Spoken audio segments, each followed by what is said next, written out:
नमस्कार शेतकरी बंधूंनो, आपण आज एक भुईमुगाच्या चांगल्या प्लॉट मध्ये उभे आहोत. रमेश पुलातेचं हे शेत आहे आणि हा मुलगा चांगली शेती करतो, आमच्या सल्ल्यानं करतो. काही दिवसापूर्वी याच्यावर फुली बुस्टर मारलाय आणि मायक्रोन्यूट्रिएंट बाकीच्या सगळ्या गोष्टी वापरल्या जातात. तर रमेश, आता काय पोझिशन आहे भुईमुगाची? आता काय जेवायचं फवारणी कोणती घेऊ? हा, तर आता याचं म्हणणं आहे की काय फवारायचं.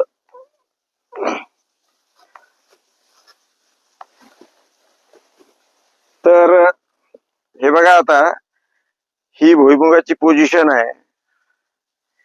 1 2 3 4 5 6 7 8 9 10 10 11 12 याला शेंगा आहेत आणि हे अंडे जी जमिनीत गेलेले आहेत ते सुद्धा आपल्या कामी येऊ शकतात.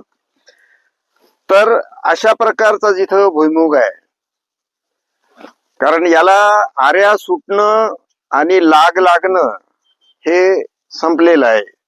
तर एका ठिकाणी 10 12 14 15 शेंगा जरी आपल्याला मिळाल्या, प्लॅन पॉप्युलेशन मेंटेन झालेली आहे, तर एकरी 8 9 10 क्विंटल या दरम्यान कुठेतरी आपल्याला उतार मिळू शकतो.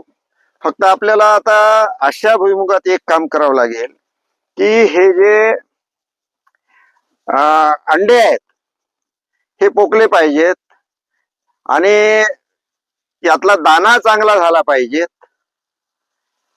आणि दाना पोसण्यासाठी आपल्याला वसंत बायोटेकचं अवतारझाईम पंपाला 40 मिली मारायचं. रमेशाला अवतारझाईम मारायचं 40 मिली आणि त्याच्यासोबत एखादं स्वस्त फंगीसाईड 22 चालेल, M45 चालेल, ते टाकायचं. बाकी याच्यावर असा कुठल्या रोग किडीचा काही अटॅक नाही. त्यामुळं आपण ही एक फवारणी केली की याच्या शेंगा चांगल्या पोसल्या जातील, दाना चांगला भरेल आणि आपल्याला उत्पन्न मिळू शकते.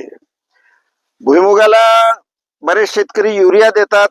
या स्टेजला युरिया द्यायचा नाही. या स्टेजला आता कुठलेही खत देण्याची आवश्यकता नाही.